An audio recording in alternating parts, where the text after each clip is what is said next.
No. So yung mamaya iisa-isahin ko pa to. Naghahanap ako no ng yung pare-parehas yung serial number. Kasi may value din yung ganun eh. No, pagka sa collector ng mga bills. Sir Alan Bartolome, may bagong ipapa-uso na perang magkakapareho ang serial number. Meron ba nito? At yan ang ating pag-aaralan sa bidyong ito. Lamang ang may alam.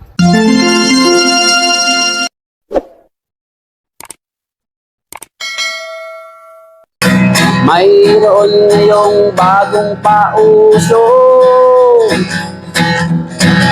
Mahal daw ang bariyang 10 piso. 2001. Ang iba naman ay 5 piso. Ang iba ay 20 peso, lagpas kwelyo.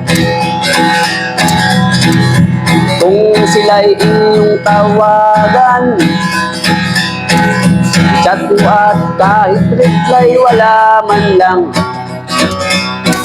Pagkat ito ang katotohanan, sa usapang barya sila'y walang alam. Magandang panahon po sa inyo mga kaibigan ko dito po sa ating channel More Than Treasures. Kumusta po kayong lahat? Nawa po ay nasa mabuti kayong kalagayan at laging ligtas sa anumang sakit at karamdaman. So sa video po natin ito ay ating po pag-aaralan ang gusto na namang pausuhin ni Sir Alan Bartolome na 50 pesos daw na magkakaparehas ang serial number. Ngunit bago po yun, shout out po kay William Villanueva. So siya na po ang ating isusunod na gagawa ng content. Dahil ito pong content ko ito ay last ko na muna ang content kay Sir Alan kasi hindi na po siya nag-upload ng patungkol sa mga barya. Shout out kay William Villanueva na sinabi niya sa kanyang sarili, siya daw si Coin Master. So stay put ka lang dyan, Sir William, at isusunod kita. Siguro tatawagin ko ang sarili kong Dakuliglig Hunter. Ano po? So tuloy tayo sa ating video. So sa video po natin ito ay gusto na naman sanang umimbento ni Sir Alan ng isang papausuhin niya na tungkol sa perang 50 pesos na magkakaparehas daw po ang serial number. Ngunit hindi pa niya ito na-upload, kaya inunahan ko na po siya. Ngayon, kung i-upload niya o kung gagawin pa niya na video, bahala po siya, pero unahan ko na po siya. Ano po? Ganito po ang sinabi. No. So yung mamaya iisa-isahin ko pa to. Naghahanap ako no ng yung pare-parehas yung serial number. Kasi may value din yung ganun eh.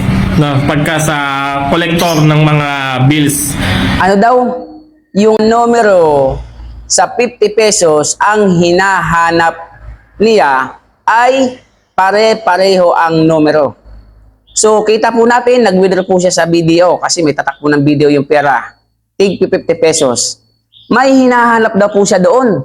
Ang hahanapin daw po niya doon ay yung 50 pesos na ang serial number na numerong magkakaparehas. Ang tanong, meron bang pera na kawi-withdraw mo lang sa BDO o sa anumang bangko na ito ay magkakaparehas ang numero? Kasi yun ang hinahanap ni Sir Alan. Ano po? Yung magkakaparehas daw po ang numero. Ang sagot po dyan, wala pong pera na kawi-withdraw sa bangko at ito po ay paper bills o 50 pesos na magkaparehas ang serial number.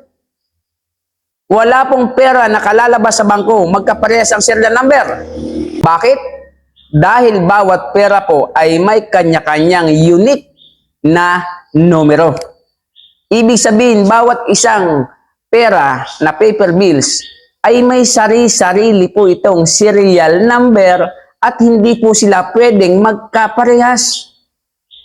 So kaya, kapag ang dalawang pera, tulad ng 2 pirasong 50 pesos, ay magkaparehas ang numero, serial number, magkapareho, ang isa po dyan ay fake. Yan po ang katotohanan. Pero bakit si Sir Alan ay nag-withdraw sa video? Kitang-kita naman, may balot ng video, may bundle ng video. Nag-withdraw siya, at ang sabi niya, hahanapin daw niya doon yung magkakaparehas na numero. Ano po? Ang tanong, mayroon ba nun? Wala. Kung ang hinahanap ni Alan ay magkakaparehas ang numero, ibig sabihin, ang hinahanap niya ay fake na pera. Bakit siya maghahanap ng fake na pera sa loob ng bangko? At ito ay video pa. Kasi nag-withdraw siya. Tapos sabi niya, maghahanap siya ng mga magkakaparehas ang serial number. Ano po? Wala pong magkaparehas ang serial number pagkagaling sa bangko. Kung naghahanap po siya ng pera na magkaparehas ang serial number, maghanap po siya sa mga nagtitinda ng peking pera. Huwag po sa video, huwag sa bangko. Ay talaga namang nagkang-error na talaga. Ano po? Lagi nating pakatatandaan, hindi pwedeng magkaparehas ang serial number ng paper bills o perang papel natin. Dahil kapag nagkaparehas, yan po ay peke ang isa. So gusto na naman ni Sir Alan usuhin kasi may mailabas siya na perang papel na magkaparehas ang numero. Napauso niya, 20 pesos lagpas gulyo. Ano ngayon nangyari? Ano po? Hindi niya mapatunayan ang kanyang mga sinasabi. Ngayon, uunahan na natin si Sir Alan. Kasi kahanap niya po ng 50 pesos na magkaparehas ang serial number. Sa loob siya ng bangko naghahanap. Nag-withdraw po siya eh. Kakalyuhin na lang ang kamay niyan. Kabibilang, wala po siyang makikitang magkaparehas ang serial number. Dahil ang bawat perang papel ay may mga unique na numero, hindi pwedeng magkatulad. Kaya nga po, ang mga pera minsan ay nililista ang mga serial number ng mga may-ari. Ano po? Dahil alam nila na ang serial number ng pera ay unique at walang katulad. Kaya kapag nawala yung 1,000 ko, halimbawa, sinulat ko yung serial number, nakita ko doon sa isang tao, yun ang serial number, akin yun. So malinaw po ha, hindi pwede magkaparehas ang numero ng mga perang papel sapagkat may mga unique yan na numero.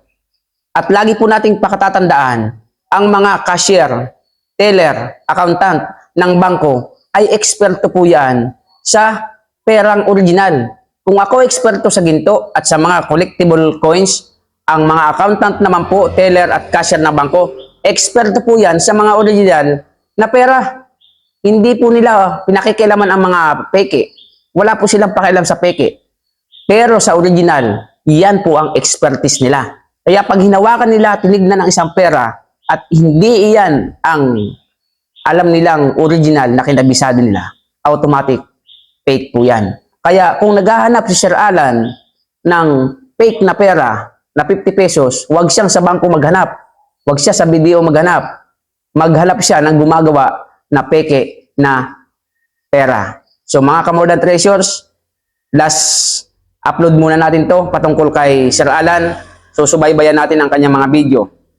Once na niyan ay nag-upload pa ng mga tungkol sa mga coins daw kuno na collectible at binibili niya, yan po ay gagawan ulit natin ng video. Pero mas maganda kung kay Sir Alan, burahin niya po yung mga maling video niya ng mga nauna. Okay? So maganda na po yung kanya mga ina-upload ngayon. Kung may iba pa siyang content, wag lamang po yung wala siyang kasiguraduhan kasi pag gagawa ka ng content, dapat kabisado mo. Ano po? So sa mga baguhan, welcome po kayo sa ating channel. Sa mga datihan, maraming po salamat sa inyong pagsuporta sapagkat magsisearch ako lahat sa Facebook or mapa YouTube. Lahat ng mga peking, mga kolektor, namimili kuno ng mga sinaunang pera, nagpapakilalang expert sila, nagpapakilalang master sila. Ito isusunod na po natin. Ito si William Villanueva. Ano po? Tignan niyo po ang sunod na upload natin. Si William Villanueva naman. Wala po akong sasantuin dito. Malaki man ang kanyang channel or maliit. Inuna ko yung malaki, si Sir Alan. Pababa, pababa, pababa. Basta nakita kung ikaw ay false coins collector expert or master kuno, gagawan kita ng content. Hindi kasi pwedeng namamayagpag ay ang kasinungalingan. Hindi pwedeng namamayagpag ay ang walang katotohanan. tapos tayo nasa katotohanan at talagang tayong eksperto ay hindi makapagsalita dahil ayaw natin. Mali po yun. So kung namamayagpag po ang kasinungalingan, so palpalin natin yung mga yan para mapahiya at tumahimik dahil hindi lamang sila nakatutulong, nakapopormisyon na sila at nagtuturo pa sila ng mga maling katuruan ng paniniwala patungkol sa usapang pera. So, abangan niyo po ang ating susunod na video at kung may mga request po kayo sa patungkol sa mga alas, mga coins, bago po kayo magtanong sa akin, hanapin niyo po muna sa mga nauna nating videos. Napakarami po nating mga videos yan. Siguro 300 plus na po o 400 yung mga tutorial natin about gold, silver, platinum, collectible coins, old coins, ano po, diamond, precious stone, precious metal, mga relo na mamahalin. I-search nyo na po muna dyan bago nyo po ako tanongin kapag wala po kayong nakuha. Marami pong salamat sa inyong walang sawang pagsuporta. Paki-like, comment, and share ang ating video. See you in our next video. God bless po. Lamang ang may alam.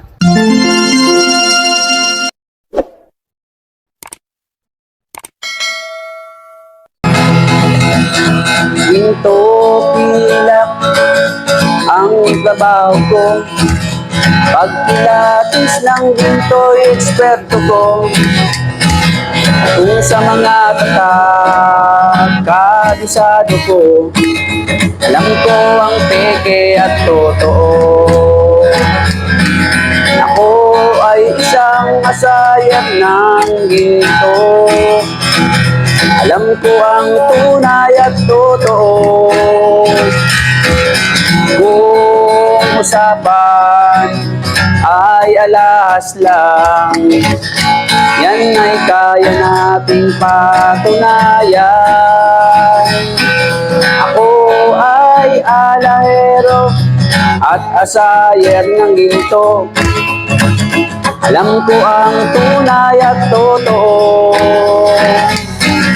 Walang maitatago kung usapan ay ginto, pagkat ang alahero'y eksperto sa ginto. Mayroon ngayong bagong pauso, mahal daw ang bariyang 10 piso. 2001.